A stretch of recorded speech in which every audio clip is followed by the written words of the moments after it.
السلام عليكم ورحمة الله وبركاته. معكم أخوكم إسلام أحمد من قناة إسلام المصري على اليوتيوب. ازيكم يا شباب، عاملين ايه؟ أتمنى دايما تكونوا بخير وسعادة. فيديو النهاردة هنعرض برنامج إيراني جديد لزيادة لايكات ومتابعين الانستجرام.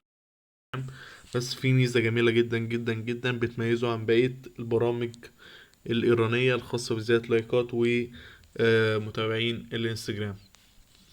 نبدأ في الفيديو على بركة الله. ما تنساش طبعا قبل ما تبدأ في الفيديو، ما تنساش تحط لايك للفيديو واشترك في القناة لو انت ما كنتش مشترك، وفعل زر الجرس عشان يوصلك اشعار كل ما يرفع فيديو في القناة. ده البرنامج زي ما انتم شايفين بالواجهة الجميلة جدا دي.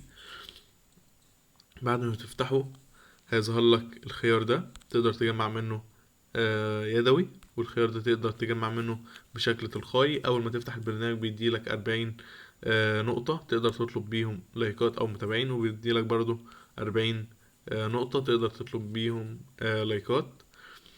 بالنسبة لطلب اللايكات او المتابعين، بعد ما تجمع العدد اللي انت عاوزه طبعا من النقاط، بتخش على الخيار اللي في الجنب ده كده، وبتحدد عاوز قد ايه. هنا العشرين متابع ب40 نقطة. أنا هطلب مثلا 20 متابع وأدفع 40.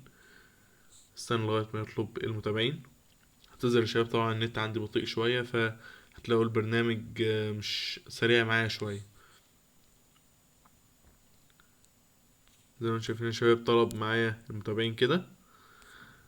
نقاط اتخصمت. هنا طبعا تقدر تسيبه، هو بيفضل يجمع تلقائي كده. تقدر تفضل تسيبه يجمع نقاط زي ما انت عاوز. وهنا تقدر تطلب اللايكات من خلال الخيار ده اللي فوق ده. بيجيب لك عدد الصور اللي عندك كلها، تحدد الصورة اللي انت عاوز تزود لها لايكات وتبدأ تزود لها لايكات. لان يا شباب انتهى شرح الفيديو، اتمنى طبعا تكونوا استفدتوا منه. هسيب لكم رابط تحميل في الديسكريبشن. اشوفكم الفيديو اللي جاي باذن الله. كان معكم اخوكم اسلام احمد من قناة اسلام المصري على اليوتيوب. اترككم في رعاية الله وامنه. مع السلامة.